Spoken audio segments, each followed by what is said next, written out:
Bonjour et bienvenue dans notre émission Revivaliste. Aujourd'hui, beaucoup se posent la question sur le don du parler en langue et l'interprétation dans l'Église. Franck va aborder ce sujet et répondre à vos questions. Soyons attentifs.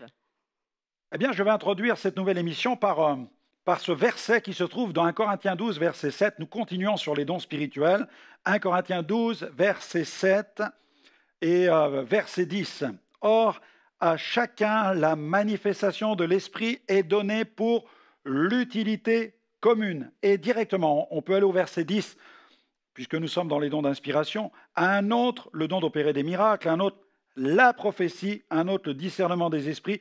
À un autre, la diversité des langues. À un autre, l'interprétation des langues. C'est ce qui nous intéresse. Diversité des langues, interprétation des langues. La pensée du texte original, interprétation, herménéia, voilà, interpréter, voilà, comporte l'idée d'expliquer ce qui est dit ou encore de donner des mots à ce qui est exprimé.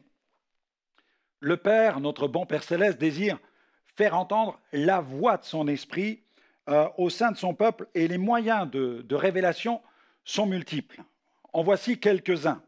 Dieu peut se révéler de multiples manières. Il parle de multiples manières. Par le moyen d'un songe, par exemple, d'une vision, d'une impression, d'une conviction, d'une situation, d'une voix audible intérieurement, d'une voix audible extérieurement, une manifestation angélique, la rencontre avec un prophète, une prophétie, un ministère de la parole, le conseil avisé de sages conseillers, mais aussi un texte des Écritures mis en exergue, par exemple, un don de révélation et le don d'interprétation des langues. Et le don d'interprétation des langues, déjà sous l'Ancienne Alliance, l'Esprit de Dieu a suscité des messagers chargés de décrypter, de décoder les messages divins. Et dans certains cas, ces messages furent expliqués immédiatement, alors que dans d'autres circonstances, l'interprétation a réclamé un temps de prière et de recherche de la face de Dieu. Un exemple frappant, c'est certainement celui de Joseph, qui était capable de donner immédiatement à Pharaon l'explication d'un rêve qu'il avait troublé durant son sommeil. Cependant, Joseph fut très clair sur la source de cette révélation. Il affirma que cette explication lui viendrait de Dieu uniquement. Notons l'aplomb de Joseph. Cet homme de Dieu était dans une foi totale, aucune fébrilité chez lui. Sa main ne tremblait pas. Sa communion avec Dieu était tellement intense. Voici d'ailleurs comment il s'exprime dans Genèse 41, verset 25, dans cet entretien avec Pharaon. Le rêve du Pharaon est une seule et même chose. Dieu indique à Pharaon ce qu'il va faire. Toujours dans Genèse 41, mais cette fois-ci le verset 32.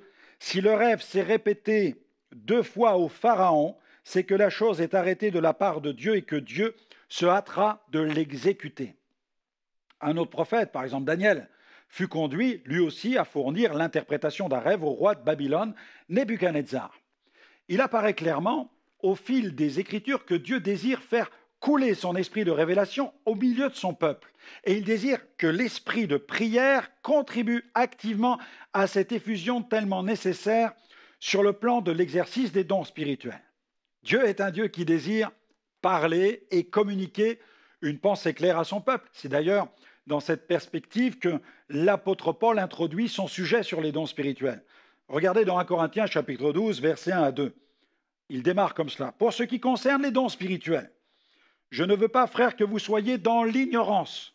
Vous savez que lorsque vous étiez païens, vous vous laissiez entraîner vers les idoles muettes, selon que vous étiez conduits.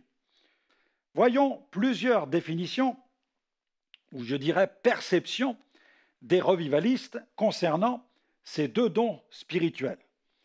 Si le travail d'un interprète du monde séculier vise à faire connaître à des auditeurs le contenu d'un message donné dans une langue qui leur est inconnue, il est important de comprendre que nous ne pouvons pas attendre d'un don des langues qu'il serve à interpréter de façon littérale une expression en langue, puisque celle-ci est surnaturelle. L'interprétation va faire connaître la pensée de l'Esprit, mais ne sera pas une traduction mot à mot. Le seul cas d'une interprétation littérale concerne une langue terrestre déjà connue. Elle sidère tout d'abord celui à qui le message est destiné, mais peut-être bien plus encore celui qui l'a délivré, car ce dernier ne connaît pas cette langue dans laquelle il s'est exprimé. Il s'agit là de la manifestation des langues dans une dimension que je qualifie de prophétique. D'une façon générale, le but d'une interprétation consiste à expliquer, à rendre clair un message. Et dans le cas de l'exercice de dons spirituels, c'est vraiment le Saint-Esprit qui est à la manœuvre, même si notre intelligence en trouve quelque peu frustrée. Smith Wigglesworth a écrit « Qu'est-ce que l'interprétation des langues ?» L'interprétation est donnée par le même Saint-Esprit qui met la personne en mouvement. Elle est tellement mue par le Saint-Esprit qu'elle sait que c'est Dieu qui allume un feu au-dedans d'elle. Ceux qui interprètent saisissent la pensée de Dieu, ils saisissent le sens de la connaissance de Dieu et ils savent que c'est juste. Un autre revivaliste, David Duplessis, voilà ce qu'il déclare. Si donc, parler en langue, c'est parler à Dieu, c'est toujours prier. L'interprétation en sera toujours une prière d'intercession ou de la louange. L'homme parlant à Dieu et non Dieu parlant aux hommes. On continue. Harold Orton. L'interprétation des langues est l'exposé surnaturel par l'esprit de la signification des paroles prononcées en langues inconnues. Un autre encore, Howard Carter. La capacité de parler en langue est offerte à tous ceux qui sont remplis du Saint-Esprit. Mais la puissance de parler en langue publiquement semble être limitée à quelques-uns. Le terme don est mentionné à plusieurs endroits et il fait plutôt référence à une manifestation de l'Esprit Saint. Intéressons-nous maintenant à la dynamique spirituelle. Elle est indispensable. Il faut qu'il y ait une dynamique spirituelle dans l'exercice des dons. Je souligne la place de la prière. Ce don spirituel n'est pas une traduction littérale ou un mot à mot du message en langue. Ce don, il est vraiment surnaturel. Celui qui interprète ne connaît pas la langue qu'il vient d'entendre. Lorsqu'un parler en langue retentit dans l'assemblée, ceux qui possèdent le don d'interprétation des langues sont invités à quoi faire? À prier, afin de disposer leur cœur à l'action de l'esprit. Le but de ce don, c'est de rendre intelligible le parler en langue, de le rendre vraiment accessible à l'intelligence, de sorte que ceux qui écoutent puissent participer à cette élévation de l'âme dans la prière et la louange. Il convient donc d'être disposé et disponible entre les mains du Saint-Esprit pour exercer ces dons spirituels avec sagesse et foi. Ces dons spirituels, la diversité des langues et l'interprétation des langues sont deux dons que nous ne rencontrons pas dans l'Ancien Testament. Ces deux dons caractérisent le temps de la grâce, la période de l'Église, et principalement celle de l'Église de Pentecôte, qui accorde une place prépondérante à la prière et aux dons spirituels. Un don exercé en public pour l'édification de la communauté, c'est cela. Il s'agit, dans ce cas, d'une manifestation de l'Esprit, d'un don spirituel. 1 Corinthiens 14, versets 3 à 4, regardez. « Celui qui prophétise, au contraire, parle aux hommes, les édifie, les exhorte, les console. Celui qui parle en langue s'édifie lui-même. Celui qui prophétise édifie l'Église. » Cette autre manifestation des langues doit contribuer à l'édification du corps de Christ. Je peux bien sûr prier en langue pour mon édification personnelle autant que je le souhaite, mais je ne peux exercer des dons spirituels à volonté. Les dons spirituels sont toujours activés par le Saint-Esprit lui-même dans le but de nous faire participer à l'édification de la communauté. Même, entendez-moi bien, même si la source demeure le Saint-Esprit, il convient de bien faire la différence entre le parler en langue dans le cadre de sa communion personnelle et l'exercice du don spirituel appelé la diversité des langues dans le cadre d'une réunion publique. Il nous appartient cependant de veiller à aspirer continuellement à la manifestation de l'Esprit, car Dieu a placé entre nos mains cette responsabilité d'exercer ou de ne pas exercer les dons que nous recevons.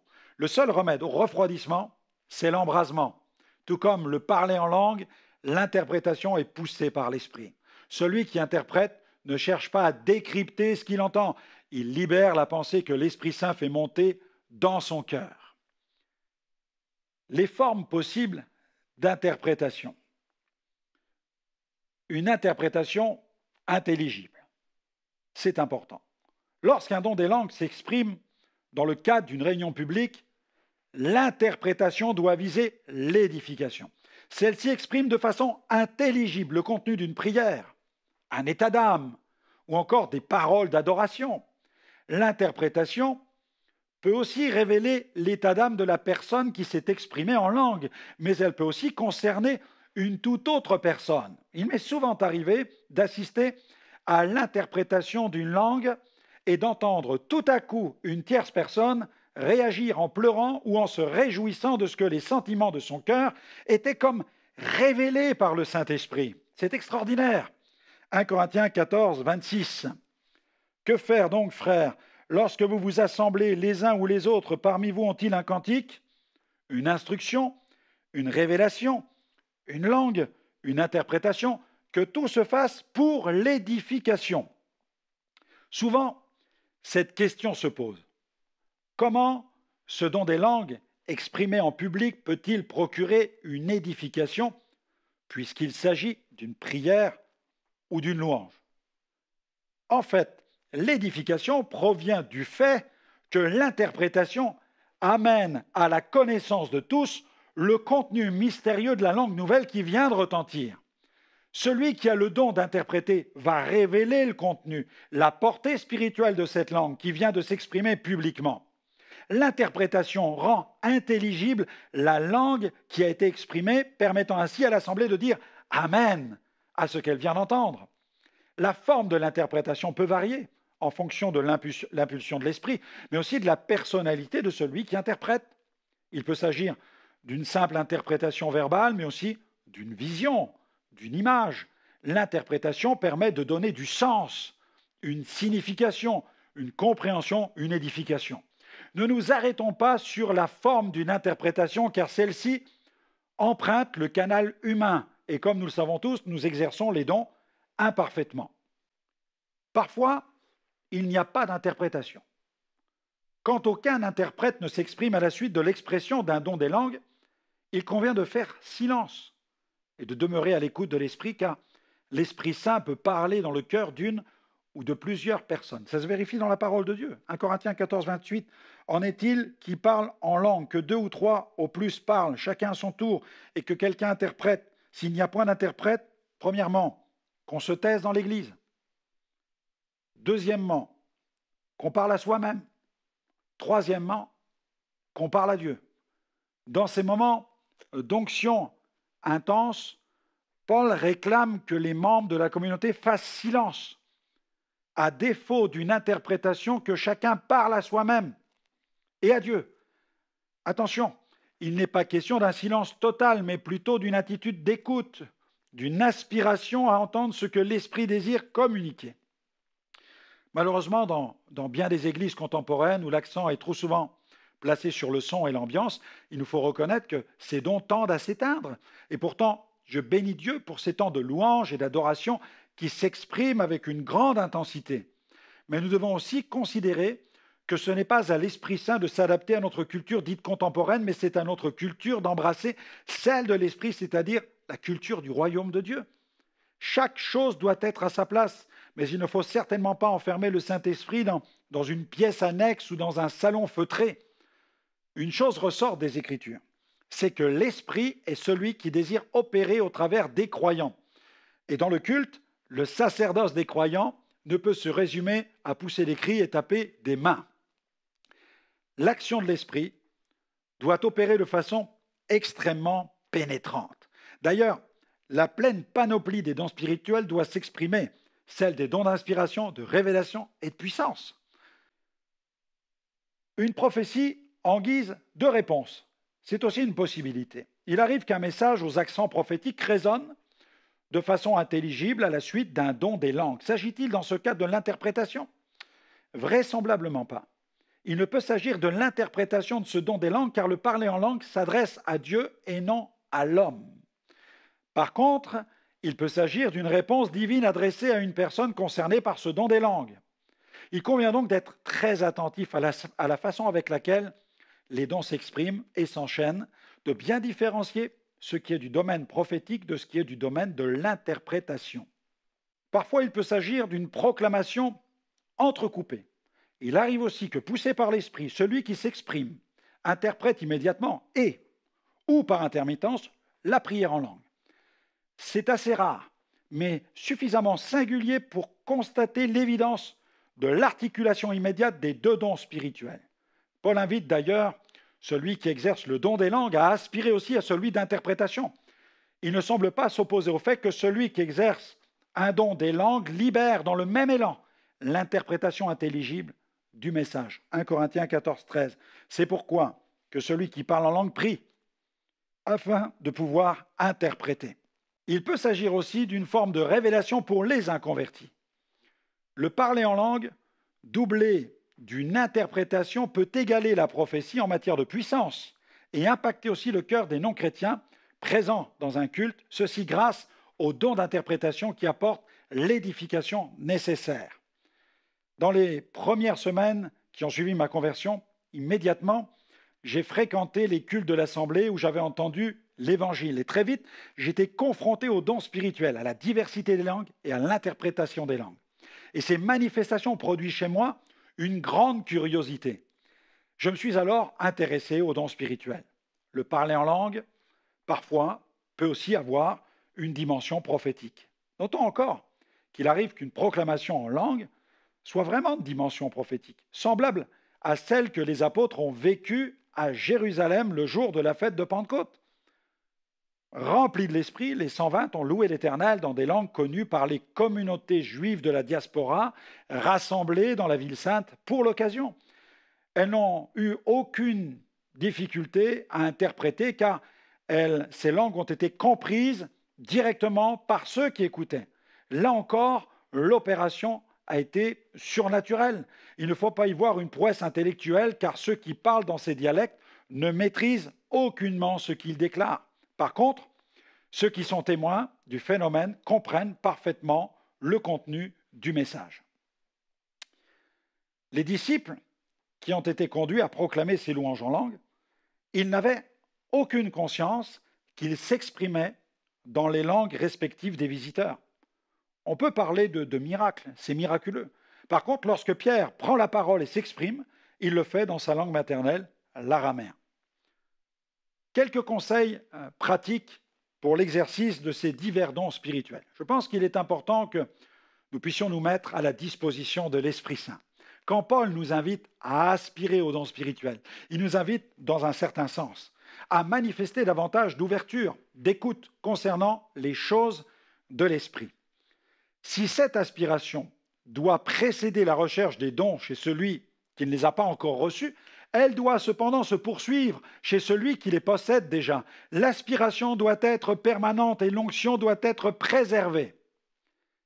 Même si Dieu donne un don spirituel, ne perdons jamais de vue qu'il s'agit d'une opération de l'esprit. Cette capacité que Dieu donne est comme la voile d'un navire. La voile est bien fixée au mât. Elle est là, bien réelle, mais si celle-ci n'est pas déployée et que le vent ne vient pas s'y engouffrer, le navire n'ira nulle part.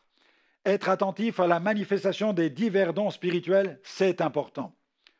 Sous la Nouvelle Alliance, la manifestation des dons spirituels occupe une grande place au sein de la communauté chrétienne et principalement celle des dons d'inspiration et de révélation. Ces dons contribuent dans une grande mesure à l'édification commune. Ils libèrent des paroles de consolation, des paroles d'édification, des paroles d'exhortation. 1 Corinthiens 14, 3. Celui qui cherche à exercer les dons spirituels doit vraiment se montrer ouvert à l'écoute des autres dons qui sont en train de s'exprimer. Il ne doit en aucun cas s'enfermer dans sa bulle et se focaliser sur lui-même, obnubilé par le désir de donner un parler en langue, par exemple. La communion du Saint-Esprit englobe celle de l'Esprit et celle des frères et sœurs. Toute forme de repli spirituel sur soi est tendancieuse et expose à des manifestations plus charnelles, mystiques que spirituelles. Il nous faut être conscients qu'une pensée vient sur le cœur. Lorsque l'Esprit visite et vient déposer une parole dans le cœur d'un racheté, celui qui est chargé de transmettre le message est conscient qu'il n'est pas l'auteur de cette parole, mais simplement comme le récipiendaire. Même s'il a la responsabilité de mettre en forme dans sa propre langue cette pensée qu'il reçoit, il sait qu'il va donner forme à une pensée qui n'est pas le fruit de ses cogitations ou de son imagination. Ce passage du psaume 45 se prête bien pour illustrer, je crois, cette dynamique spirituelle. Psaume 45, verset 1er. Nous comprenons ici l'œuvre de l'Esprit. Des paroles pleines de charme bouillonnent dans mon cœur. Je dis, mon œuvre est pour le roi. Que ma langue soit comme la plume d'un habile écrivain. Je peux aisément comparer ce bouillonnement intérieur à celui que produit le Saint-Esprit. Ces paroles pleines de charme sont le fruit de cette émulation. L'Esprit active, crée l'impulsion, mais c'est l'homme, tel un canal, qui parle. L'Esprit donne le message, mais c'est au messager de parler. Il nous faut aussi saisir que cette pensée est l'interprétation du don des langues qui s'exprime. Et pour un plein impact des dons spirituels, il est important que ceux qui exercent les dons spirituels attendent que le don d'interprétation fasse suite à la manifestation du don des langues qui s'exprime en public. Sinon, les dons se croisent, se télescopent et on ne sait plus quel message correspondait à cette interprétation. Celui qui possède ce don d'interprétation doit donc se montrer très attentif lorsqu'un don des langues s'exprime. Celui qui préside le culte aussi de la communauté ne doit pas hésiter à exhorter ceux qui possèdent le don à s'engager dans la voie de l'interprétation. Dans ces moments bien particuliers, nul ne doit avoir peur du silence, car malheureusement, embarrassés par une forme de silence pesant, certains chrétiens se mettent à nouveau à prier à haute voix, alors que ceux qui possèdent le don d'interprétation sont sur le point de libérer cette parole qui a pris forme dans leur cœur. À défaut d'interprètes, comme l'enseigne la parole de Dieu, que chacun se parle à soi-même, je crois que c'est la chose à faire, ou qu'il parle à Dieu. Il faut aussi oser s'exprimer. Parfois, nous disposons d'une pensée complète et d'une pensée construite. Parfois, cette pensée se développe à mesure que nous nous exprimons. Dans le chapitre 12 de l'épître de Paul aux Romains, Paul enseigne que la foi joue un rôle important dans le fait d'exprimer, d'exercer les dons spirituels, comme le don d'interprétation. Romains 12, verset 6. Mais nous avons reçu des dons différents, selon la grâce qui nous a été accordée. Si c'est la prophétie, que cela soit en accord avec la foi. Diverses remarques. Il arrive que l'interprétation soit plus longue que la pensée. Comme cela a déjà été dit, il ne s'agit aucunement d'une traduction littérale, retenons bien cela, ou d'un mot à mot, comme un interprète qui peut le faire avec un orateur étranger. Autre remarque, celui qui exerce le don des langues, comme celui qui interprète, doit demeurer dans l'esprit, c'est important. Ce qui nuit le plus souvent aux dons spirituels, c'est la chair. Trop de dons spirituels démarrent dans l'esprit et finissent dans la chair. L'interprétation n'est pas totalement scripturaire. C'est quelque chose qui peut arriver. Le but d'une interprétation ne consiste pas à nous transmettre exclusivement un contenu biblique, mais tout en respectant la pensée biblique. Celui qui exerce le don d'interprétation communique la pensée de Dieu concernant telle ou telle situation. Dans ce domaine, l'erreur scripturaire ne pourrait pas venir du don des langues, car celui-ci s'exprime dans une langue nouvelle, donc inconnue, un message poussé par l'Esprit. C'est l'interprète qui doit faire preuve de vigilance quant au contenu qu'il délivre dans sa propre langue. Autre remarque, une personne émet le même contenu en langue au cours de chaque culte. J'aimerais rappeler que l'esprit est vie, il n'a aucunement besoin d'être renouvelé. L'erreur ne peut donc pas venir de Dieu. Malheureusement, certains chrétiens tombent dans certaines habitudes et fonctionnements qui témoignent d'un manque évident de renouvellement. Certains s'expriment fortement en langue de façon systématique alors qu'il ne s'agit aucunement d'un don spirituel. Ils le font tout simplement par habitude. Et le seul remède, c'est l'enseignement et la discussion avec eux pour corriger cette exagération. Un renouvellement spirituel s'impose. Autre point, quand le parler en langue n'est suivi d'aucune interprétation, alors il faut se montrer attentif, surtout si la chose se reproduit avec la même personne. il peut arriver que personne n'ose interpréter. Mais il arrive aussi que ceux qui ont reçu cette capacité d'interpréter ne soient pas mus par l'Esprit, tout simplement parce que celui qui a prétendument voulu exercer le don des langues n'était pas dans l'Esprit, mais plutôt dans la chair. L'Esprit de Dieu ne peut en aucun cas céder à une quelconque personne qui exercerait un pseudo-don spirituel. Il ne peut le cautionner. Ainsi, si personne n'interprète, que chacun prie, se parle à soi-même, s'interroge et réfléchisse. Il arrive que l'Esprit de Dieu parle dans le cœur. Autre remarque, une personne peut-elle exercer les deux dons spirituels à la fois?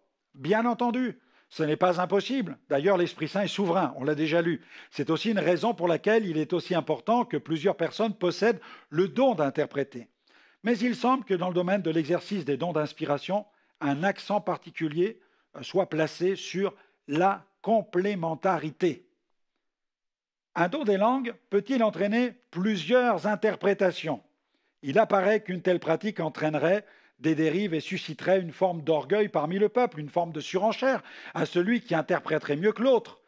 Y a-t-il une quantité limitée concernant l'expression aussi du don des langues dans le cadre d'un culte? Bien entendu, il convient d'exercer les dons avec sagesse. Les dons spirituels ne doivent jamais occuper tout le culte. Paul a fixé un grand principe, celui de l'ordre. 1 Corinthiens 14, 27. En est-il qui parle en langue que deux ou trois au plus parlent, chacun à son tour, et que quelqu'un interprète? Dans les assemblées, il y a des pasteurs et des anciens. Charge à eux de fixer les termes de l'administration spirituelle de tout le domaine prophétique.